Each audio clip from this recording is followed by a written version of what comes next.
Russian researchers in the late 1940s kept 5 people awake for 15 days using an experimental gas-based stimulant. They were kept in a sealed environment to carefully monitor their oxygen intake so the gas didn't kill them, since it was toxic in high concentrations.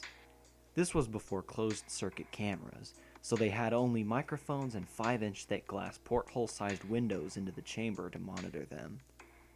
The chamber was stocked with books, cots to sleep on but no bedding, running water and toilet, and enough dried food to last all 5 for over a month. The test subjects were political prisoners, deemed enemies of the state during World War II. Everything was fine for the first 5 days. The subjects hardly complained, having been promised, falsely, that they would be freed if they submitted to the test and did not sleep for 30 days. Their conversations and activities were monitored, and it was noted that they continued to talk about increasingly traumatic incidents in their past, and the general tone of their conversations took on a darker aspect after the 4-day mark. After 5 days, they began to complain about the circumstances and events that led them to where they were and started to demonstrate severe paranoia. They stopped talking to each other and began alternately whispering to the microphones and one-way mirrored portholes. Oddly, they all seemed to think they could win the trust of the experimenters by turning over their comrades, the other subjects in captivity, with them. At first, the researchers suspected this was an effect of the gas itself. After 9 days, the first of them started screaming. He ran the length of the chamber, repeatedly yelling at the top of his lungs for 3 hours straight. He continued attempting to scream, but was only able to produce occasional squeaks. The researchers postulated that he had physically torn his vocal cords. The most surprising thing about this behavior is how the other captives reacted to it, or rather, didn't react to it. They continued whispering to the microphones until the second of the 2 captives started to scream. The 2 non-screaming captives took the books apart, smeared page after page with their own feces, and pasted them calmly over the glass portholes. The screaming promptly stopped. So did the whispering to the microphones. After 3 more days passed, the researchers checked the microphones hourly to make sure they were working, since they thought it impossible that no sound could be coming with 5 people inside. The oxygen consumption in the chamber indicated that all 5 must still be alive. In fact, it was the amount of oxygen 5 people would consume at a very heavy level of strenuous exercise. On the morning of the 14th day, the researchers did something they said they would not do to get a reaction from the captives. They used the intercom inside the chamber. Hoping to provoke any response from the captives they were afraid were either dead or vegetables. They announced, "We are opening the chamber to test the microphones. Step away from the door and lie flat on the floor, or you will be shot. Compliance will earn one of you your immediate freedom." To their surprise, they heard a single phrase in a calm voice response. "We no longer want to be freed." Debate broke out among the researchers and the military forces funding the research. Unable to provoke any more response using the intercom, it was finally decided to open the chamber at midnight on the 15th day. The chamber was flushed of the stimulant gas and filled with fresh air, and immediately voices from the microphones began to object. 3 different voices began begging, as if pleading for the life of loved ones, to turn the gas back on. The chamber was opened and soldiers sent in to retrieve the test subjects. They began to scream louder than ever, and so did the soldiers when they saw what was inside. 4 of the 5 subjects were still alive, although no one could rightly call the state that any of them in life. The food rations past day 5 had not been so much as touched. There were chunks of meat from the dead test subjects' thighs and chest stuffed into the drain in the center of the chamber, blocking the drain and allowing 4 inches of water to accumulate on the floor. Precisely how much of the water on the floor was actually blood was never determined. All 4 surviving test subjects also had large portions of muscle and skin torn away from their bodies. The destruction of flesh and exposed bone on their fingertips indicated that the wounds were inflicted by hand, not with teeth as the researchers initially thought. Closer examination of the position and angles of the wounds indicated that most, if not all of them, were self-inflicted. The abdominal organs below the ribcage of all 4 test subjects had been removed, while the heart, lungs, and diaphragm remained in place. The skin and most of the muscles attached to the ribs had been ripped off, exposing the lungs through the ribcage. All the blood vessels and organs remained intact. They had just been taken out and laid on the floor, fanning out around the eviscerated but still living bodies of the subjects. The digestive tract of all 4 could be seen as working, digesting food. It quickly became apparent that what they were digesting was their own flesh that they had been ripped off and eaten over the course of days. Most of the soldiers were Russian special operatives at the facility, but still many refused to return to the chamber to remove the test subjects. They continued to scream to be left in the chamber and alternately begged and demanded that the gas be turned back on, lest they fall asleep. To everyone's surprise, the test subjects put up a fierce fight in the process of being removed from the chamber. One of the Russian soldiers died from having his throat ripped out. Another was gravely injured by having his testicles ripped off and an artery in his leg severed by one of the subject's teeth. Another 5 of the soldiers lost their lives, if you count ones that committed suicide in the weeks following the incident.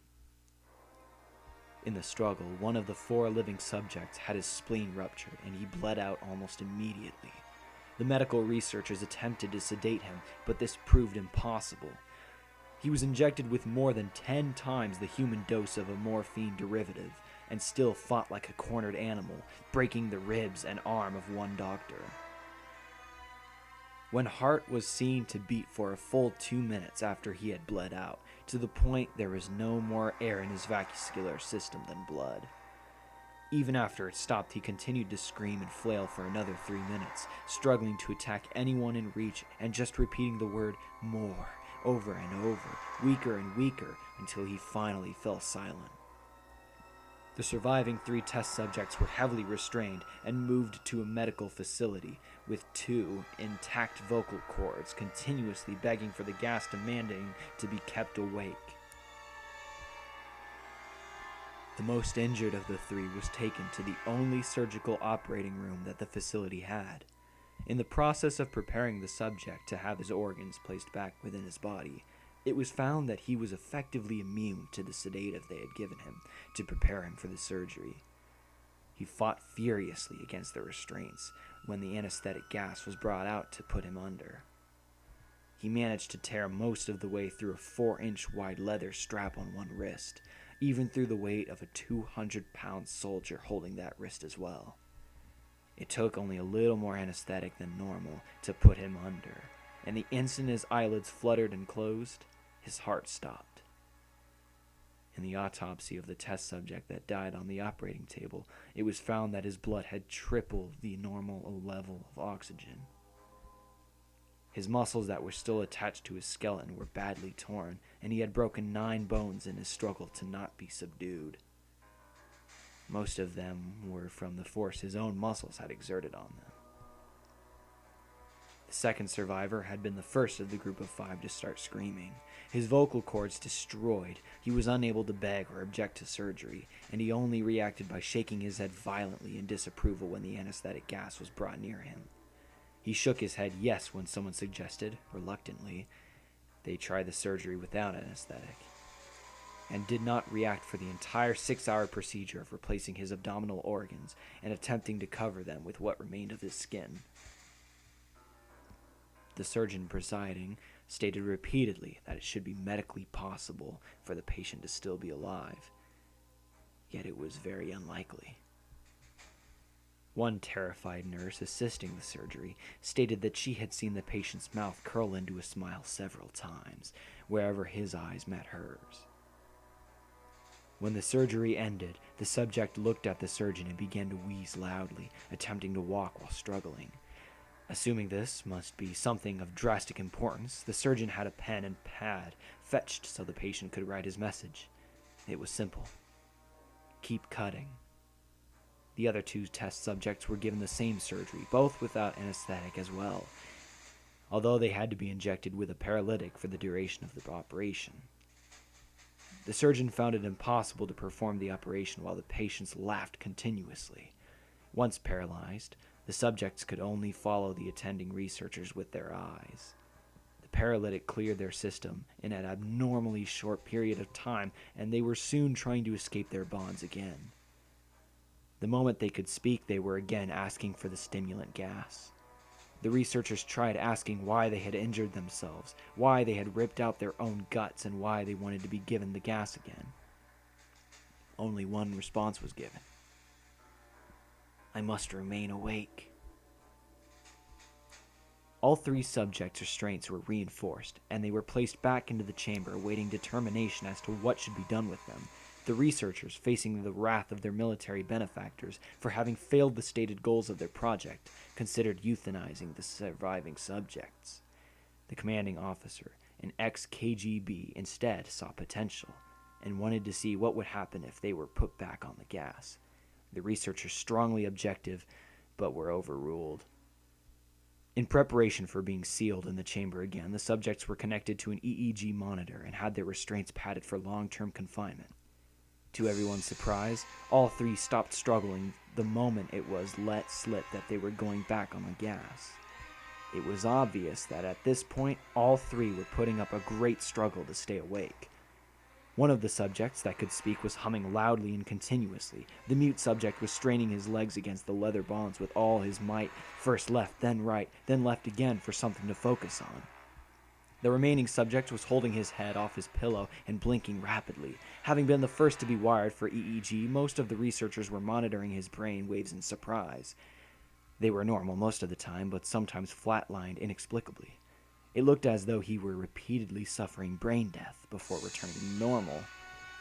As they focused on paper scrolling out of the brainwave monitor, only one nurse saw his eyes slip shut at the same moment his head hit the pillow.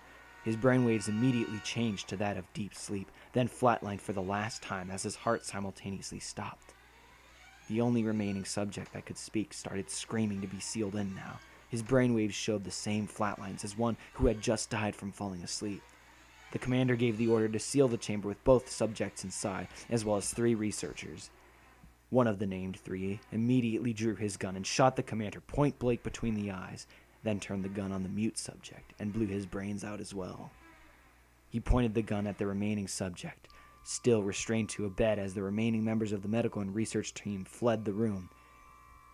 I won't be locked in here with these things, not with you, he screamed at the man strapped to the table. What are you? He demanded. I must know. The subject smiled. Have you forgotten so easily? The subject asked. We are you. We are the madness that lurks within you all, begging to be free at every moment in your deepest animal mind. We are what you hide from in your beds every night. We are what you sedate into silence and paralysis when you go to the nocturnal haven where we cannot tread. The researcher paused, then aimed at the subject's heart and fired. The EEG flatlined as the subject weakly choked out. So nearly free. All right, well, time for final thoughts, I guess. Really good creepypasta, much better than what I've read in the past. Also, I hope you guys enjoyed watching this because this was definitely a much different formula from what I've done in the past. I know I flubbed a few words here and there. I also wasn't reading this from the creepypasta site. It was like some other site. It wasn't the wiki, but so there were a few word errors in there, a few grammatical errors, whatnot, and I also made some myself. But this was the first time I've done something like this where it's a full through completion reading. So yeah, and like I said, the creepypasta itself, not really scary, but I would say it's pretty disturbing, well written. So with all that said, I gotta wrap the video up. I'm running out of time. So thank you guys so much for watching. Be sure to like, comment, and subscribe if you enjoyed, and yeah, stay tuned for next time. See ya.